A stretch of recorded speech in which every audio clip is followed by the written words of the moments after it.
2014 के प्रचार की शुरुआत यही हरियाणा से की थी, यहीं से की थी। और उन्होंने वादा किया था कि 40-40 साल से वन रैंक वन पेंशन का जो मांग हमारे सेना के जवानों का, उनके परिवारजनों का है, उसको हम पूरा करेंगे।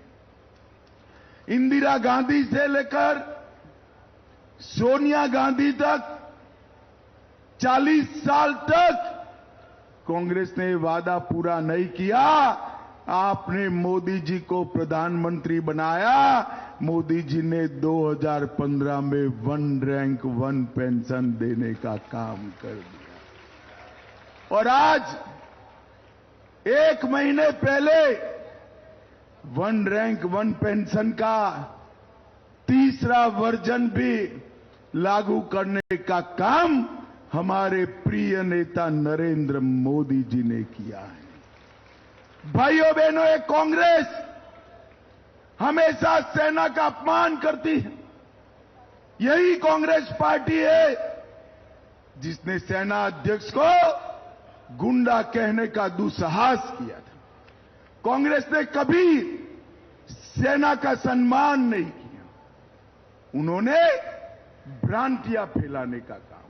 अभी एक भ्रांति फैला रहे हैं कि अग्निवीर से जो बच्चे वापिस आएंगे वो बच्चों को वैसे ही छोड़ दिया जाएगा। हरियाणा वालों, मैं आज आपके बीच में वादा कर जाता हूं, हरियाणा का एक भी अग्निवीर पेंशन वाली नौकरी के बगैर नहीं रहेगा। ये भारतीय जनता पार्टी का वादा। भारत सरकार और हरियाणा सरकार मिलकर जितने भी अग्निवीर आएंगे वो सभी को पक्की पेंशन वाली सरकारी नौकरी देने का नरेंद्र मोदी जी का निर्णय है। और भाइयों बहनों, ये राहुल बाबा, उनको कोई काम नहीं है अफवाह फैलाने के बगैर, कोई काम नहीं करते हैं। और इसीलिए हमारा हरियाणा इतना पिछड़ गया था। कांग्रेस की सरकारें चलती थी, एक मुख्यमंत्री आता था तो एक जिले का काम होता था और भ्रष्टाचार बढ़ जाता था। दूसरा मुख्यमंत्री आता था तो दूसरे जिले का काम होता था और गुंडागर्दी बढ़ जाती थी। भाजपा की सरकार आई, पूरे हरियाणा की सरकार आई, 36 बिरादरी का विकास करने का काम हमारी भारतीय जनता पार्टी ने किया। और ये 10 साल के अंदर हरियाणा में भ्रष्टाचार का नामो निशान समाप्त कर दिया। कांग्रेस की सरकारें थी, कट, कमीशन और करप्शन से चलती थी।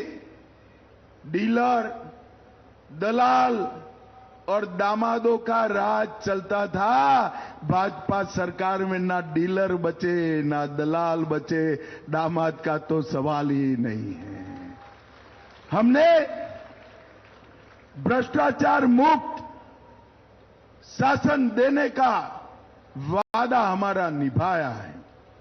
भाइयों बहनों, कांग्रेस पार्टी राहुल बाबा को अभी किसी एनजीओ ने पकड़ा दिया है कि एमएसपी बोलने से वोट मिल जाएंगे। राहुल बाबा, एमएसपी का फुल फॉर्म मालूम है क्या आपको? एमएसपी किसको कहते हैं मालूम है क्या?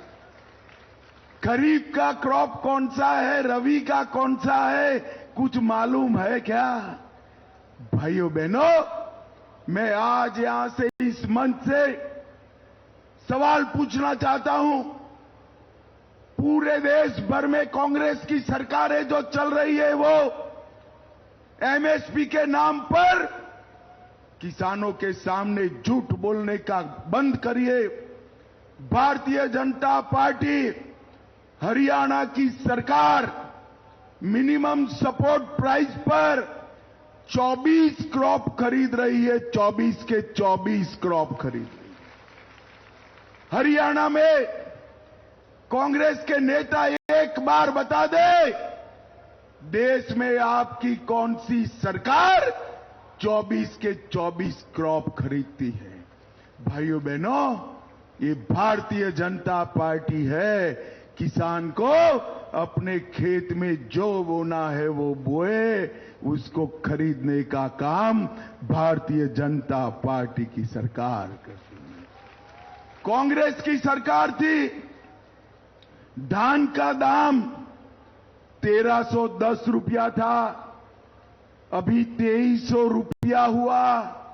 और हरियाणा वालों, कमल फूल की सरकार बना दो, आपका धान 3100 रुपये खरीदने का काम हम करेंगे। ये बाजरे का प्रदेश है, यहां पर बाजरे की एमएसपी 1250 थी, 1250।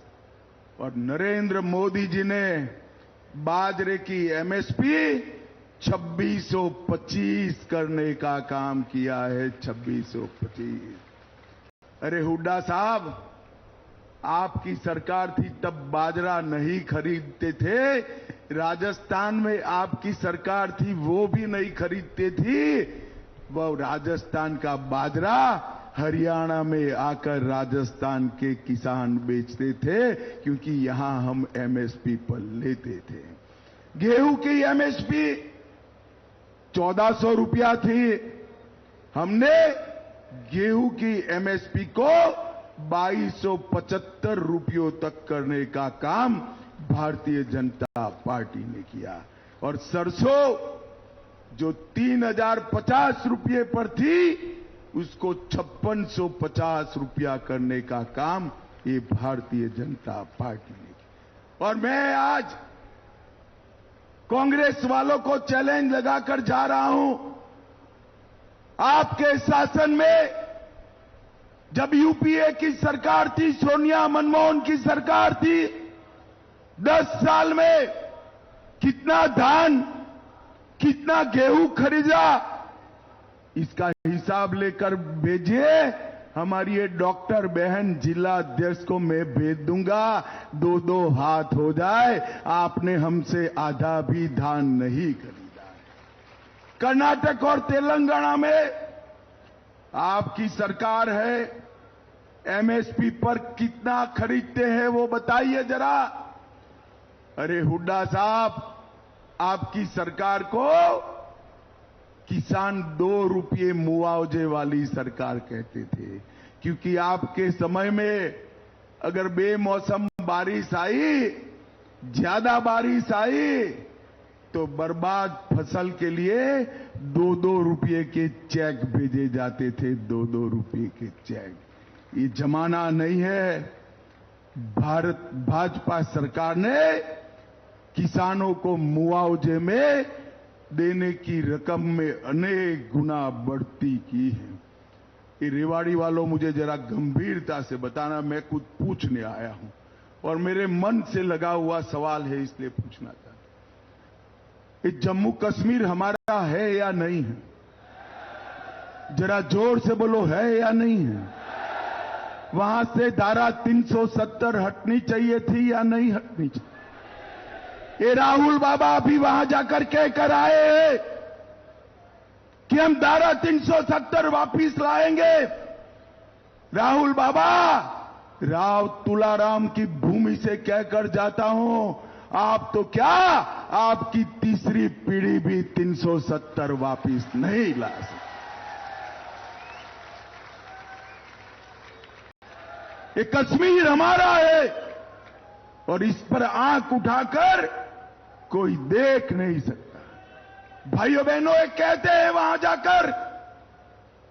जाकर कहते हैं कि हम सारे टेररिस्ट और पत्थरबाजों को जेल से छोड़ देंगे। क्या मजाक बना रखा है? 40-40 हजार लोग जम्मू कश्मीर में मारे गए। हमारे सेना के जवान शहीद हो गए और आप उनको छोड़ दोगे? अरे राहुल बाबा, हिम्मत हो तो हरियाणा में आकर वो ही भाषण करिए जरा।